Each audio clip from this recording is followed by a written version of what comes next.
Today we are going to start with the chapter macroprocessor.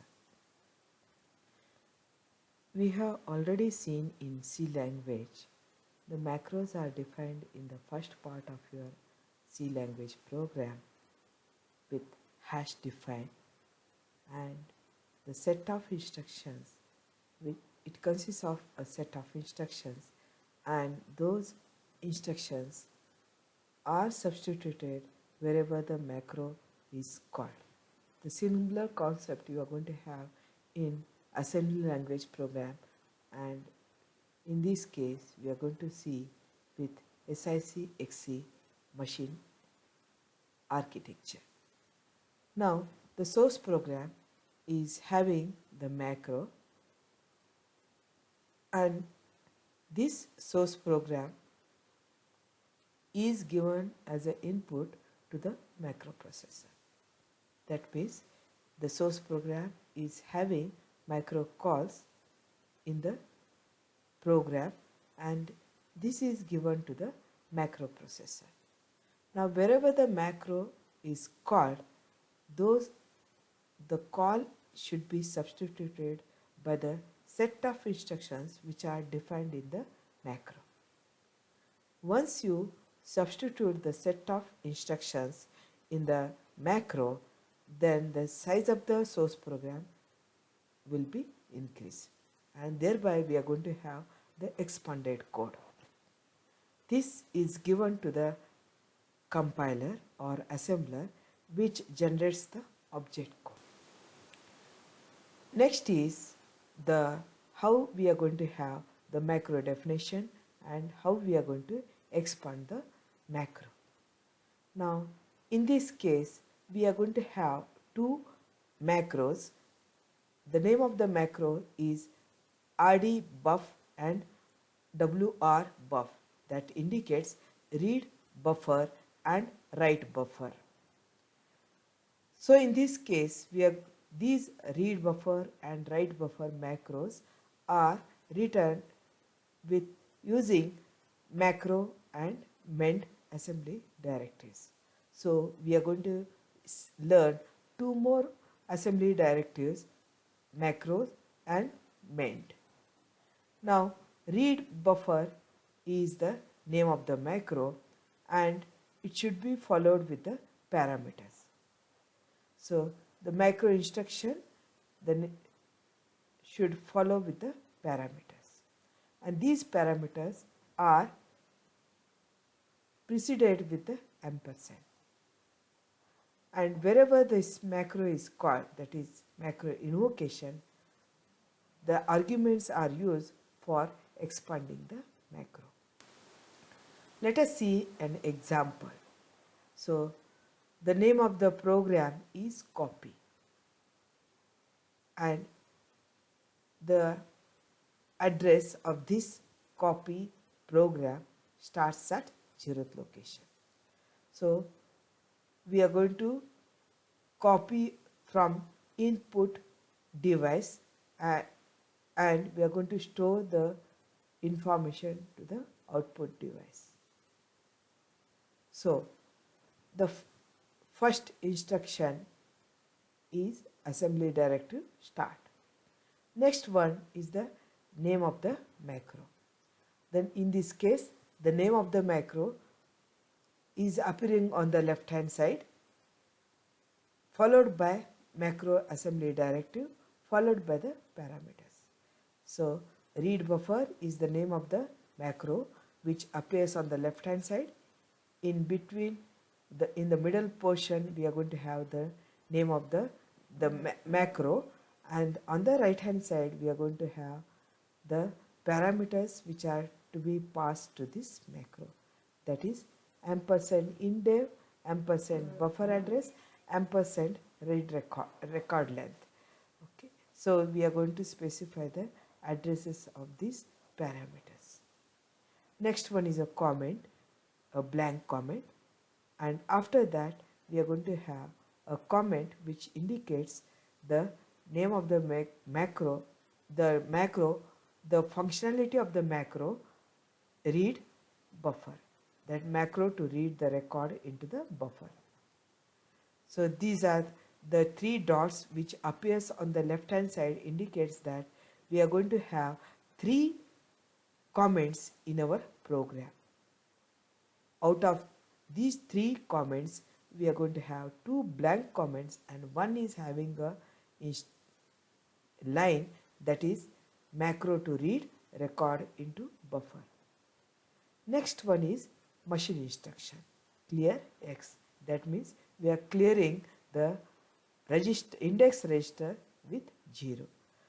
Always we know that this index register is having, which is used for loop, which contains the, which acts as a indices in your for loop.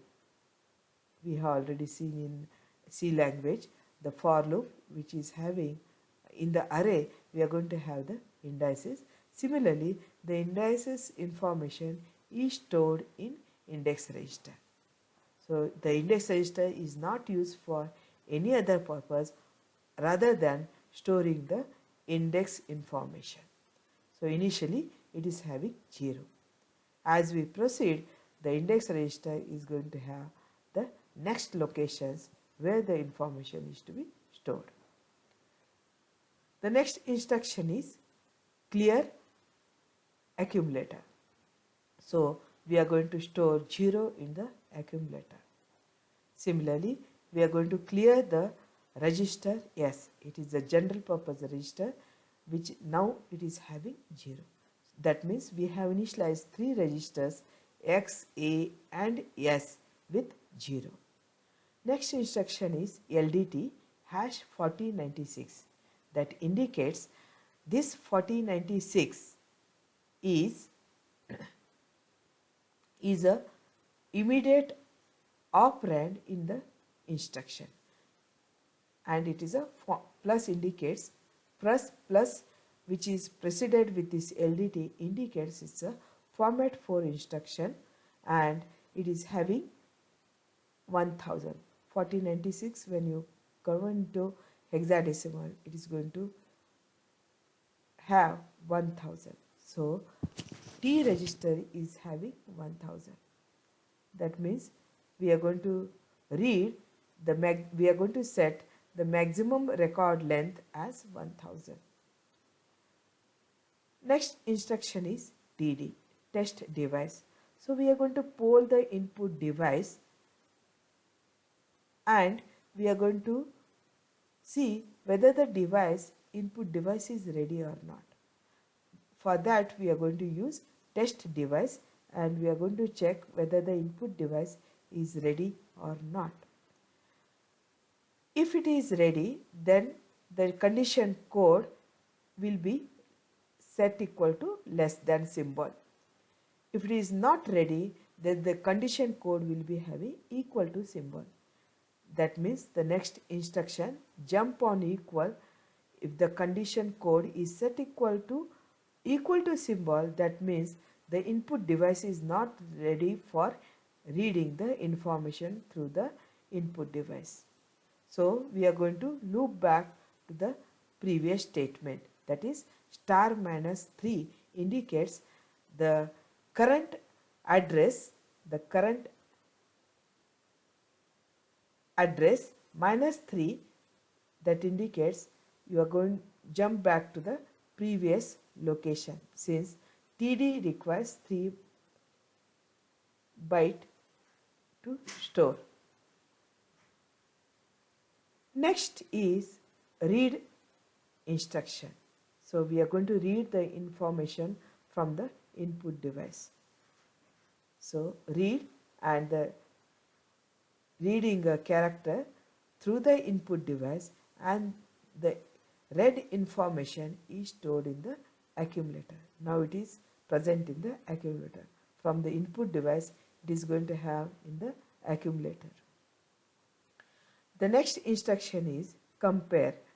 Compare is a format 2 instruction which occupies 2 bytes of information. So in this case there are two registers A and S, the accumulator and the S register.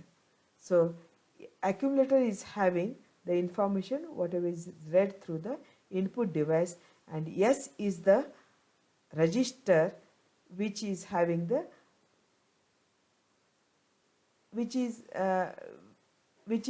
right now it is having 0. So if it is equal, the contents of the accumulator and contents of the S register, if it is, that means if whether you have reached the end of the record. So we are going to compare the contents of the accumulator with the S register, and if it is equal, that means we have reached the end of the record. So we have to jump to the location, the current address plus 11 bytes.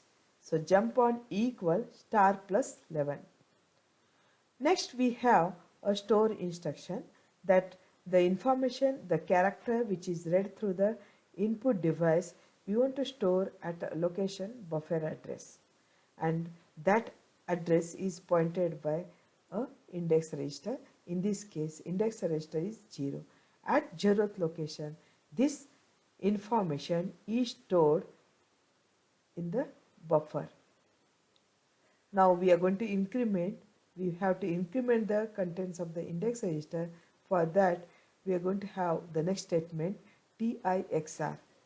The content of the index register is incremented and it is compared with the content of the T register. T register, as we know that we have stored the length of the record. So content of the index register and T is compared, and if it is equal, that means we have reached the end of the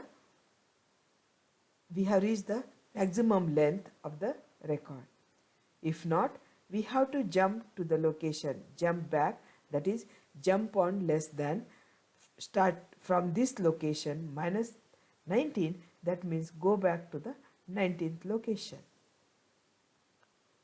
Then we are going to have a store instruction, ampersand read length, record length.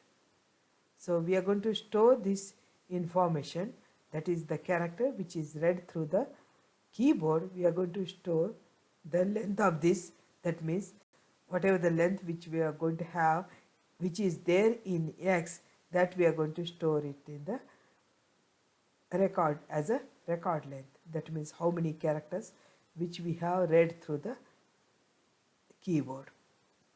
And then the next statement is mend. So mend indicates the end of the macro def. Similarly, we are going to have another macro definition, that is write buff. So on the left hand side we have write buff followed by macro assembly directives followed by the 3 parameters: output device, buffer address and record length. As usual, the information about this macro is given, the macro to write the record from the buffer. So the first machine instruction in this macro write buffer is clear X. That means we are clearing the index register. Index register is having 0, which should point to the first character from in the buffer. The next one is the LDT, and we are going to store the record length, which is already stored by the read buffer macro. So we are going to read the record length, and that record length we are going to store it in the register T. Next is load CH. Load CH, which stores this character into a buffer address X. So from the buffer it is going to read a character which is pointed by the index register, and right now the index register is having 0.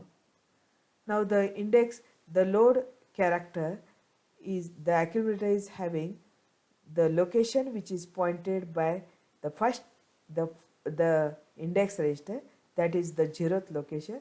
That character from the buffer, it is loading into the accumulator, and then we are going to test whether the output device is ready or not using the test device instruction.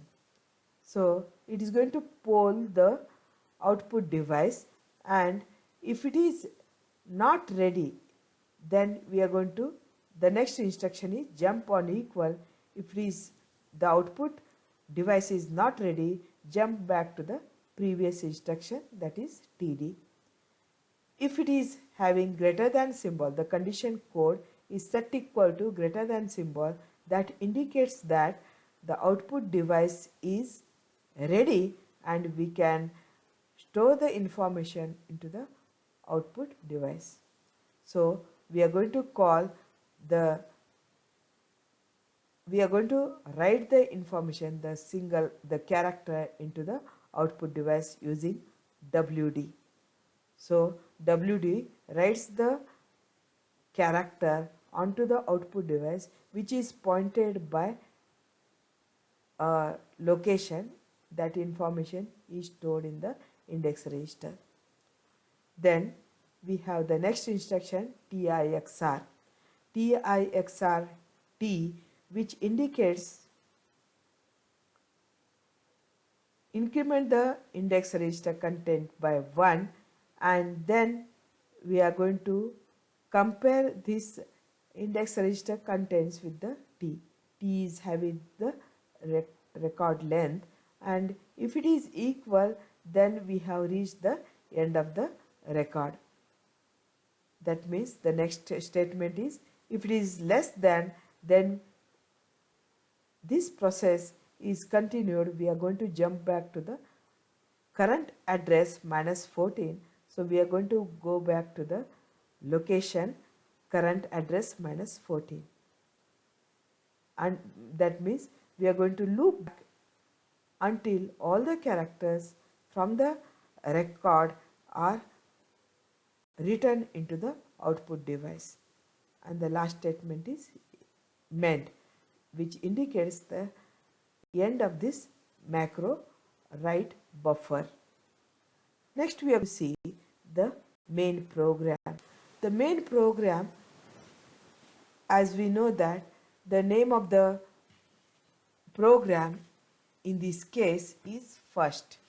So first is the label which appears on the left hand side, and we are going to store the return address into the linkage register L. And next statement is read buffer with the 3 arguments f1, buffer and length. That means read buffer is a macro with 3 arguments which are passed to this macro. It is a macro call. So we are going to read a record, we are going to read a character from the input device, and we are going to store that character into the location buffer, and the size of this is given in the length, how many characters we want to read through the input device. So it has 3 parameters. Read buffer has 3 parameters. The first F1 indicates the address of the input device. The second parameter indicates the buffer address, and the third parameter indicates the length of the total length of the characters to be read through the input device. The next statement is LDA length. LDA length, that means we are going to have the length, that is length of the record in the accumulator. So we are going to load this accumulator with length, and then we are going to compare this accumulator contains with the value 0. So compare hash 0 indicates it is a immediate addressing instruction wherein the accumulator contents is compared with the operand 0. Once if we say that if it is equal, then we have reached the end of the file. So the next statement is jump on equal and which transfers the control to the label end fill. So if accumulator is having 0, that means if accumulator is having 0 which is compared with the quantity 0, then we have reached the end of the record. Next statement is write buffer macro call. Write buffer macro call takes 3 arguments. The first 05 indicates the address of the output device. Next is the buffer from which location we want to read and how many characters we want to read. So how many characters we want to write into the output device. So write buffer consists of 3 parameters. The first indicates 05 indicates the address, the port address of the output device. Second indicates the buffer. Third indicates how many characters we want to write into the buffer. And next statement is C loop. So this process is continued until